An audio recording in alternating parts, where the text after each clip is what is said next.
একটা কথা বলি, একদম মনের কান দিয়ে শুনবেন। জান্নাতে যাওয়া সবার স্বপ্ন। আছি আমরা সবাই দুনিয়ায়। ঠান্ডা মাথায় ভেবে দেখলে দেখবেন এই দুনিয়া এবং জান্নাতের মাঝখানে কিন্তু দুইটা স্টেশন আছে, একটার নাম কবর, একটার নাম হাসর। কবরটা কিরকম?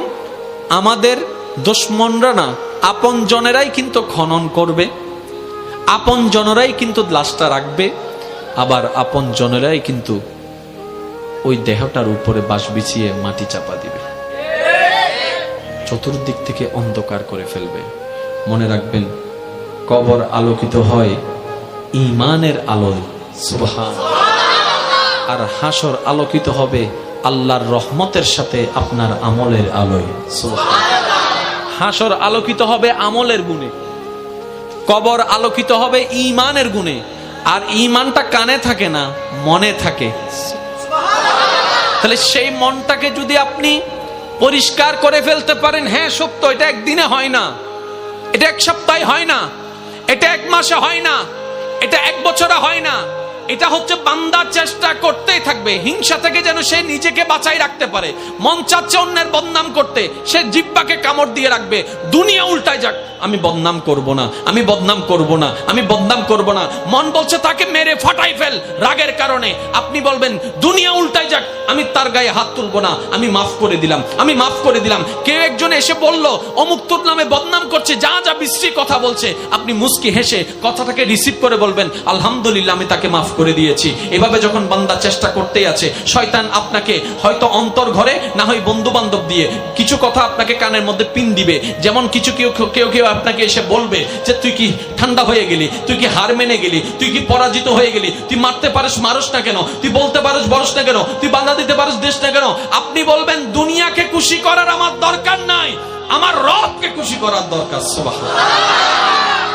মনে রাখবেন ভাইয়ের একটা কথা, সব কিছুর মূলে রব। আপনি ডাইনে থাকেন, বামে থাকেন, সামনে থাকেন, পিছনে থাকেন, এভরিথিং, সব কিছুর মূলে গিয়ে রব। যেমন আসেন, কষ্ট নিবেন না আমার কথায়।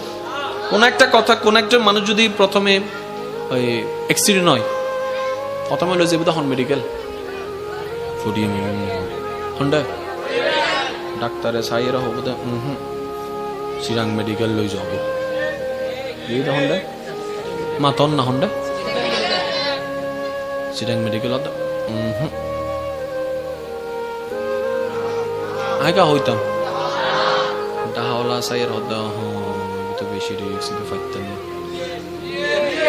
জোর হ না, ইয়া বারেন না জাগা সব জান না, বারেন না ইন্ডিয়া হদ্দা ফাইতেন না।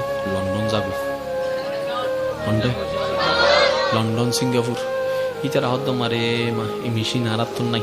আমেরিকা যাবি, আমেরিকা যাওয়ানোর পরে ডাক্তার হদ্দে ইটা হদ্দা আর হনমিকে যাইতো না হইস পডিয়াতুন ঘুরতে ঘুরতে চলি সিধা হন্ডায় আমেরিকা হদ্দা আই আর হন্ডা হইম।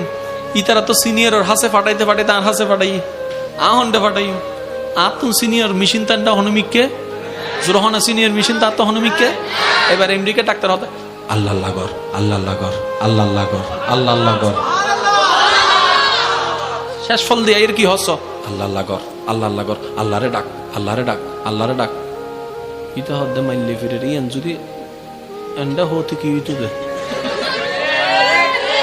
ইয়া শেষ পর্যন্ত হার হাসে নাম বুঝে দে জোর হ না হার হাসে আরো জোরে হার হাসে আল্লাহ হদ্দে এত বাদে না ডাক হদ্দে ঠেকাত ফুরি ইয়াকার নাম লর তো জিয়েন ঠেকাত ফুরি লম পরে ইয়ান আল্লাহ পছন্দ ন করে।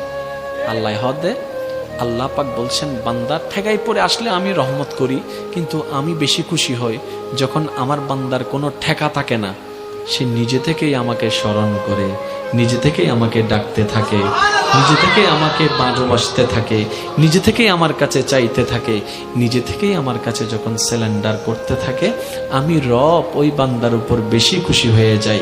তাই তো 5 ওয়াক্ত ফরজ নামাজ আমার আদেশের কারণে আমার বান্দা দাঁড়িয়ে যায়।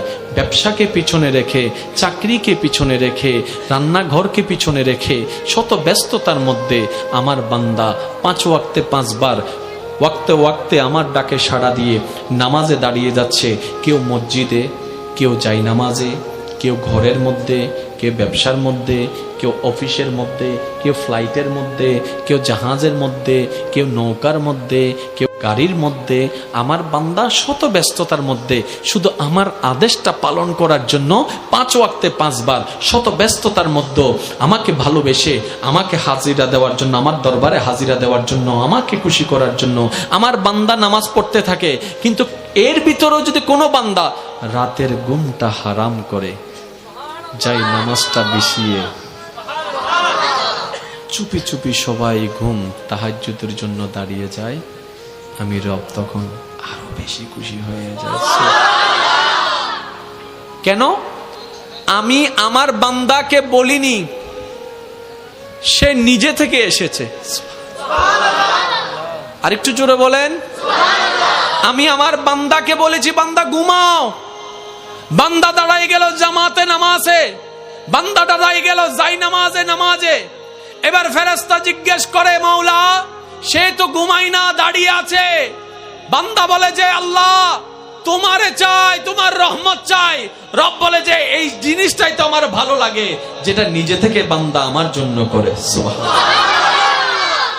একটু দেখেন, এখানে কঠিন কিছুই নাই। মনে রাখবেন ভাইয়েরা, সব কিছুর মূলে হচ্ছে কে? তো যেখানে মূলটা আপনার আল্লাহ, আগে থেকে ওটা ওনাকে ধরে বসে থাকেন না। ওয়াতাসিমু বিহাবলিল্লাহ, সুবহানাল্লাহ। তাহলে কিন্তু আর এত দিক বেদিক ডাইন বাম করার কোনো সুযোগ দরকারই নাই। বলেন না?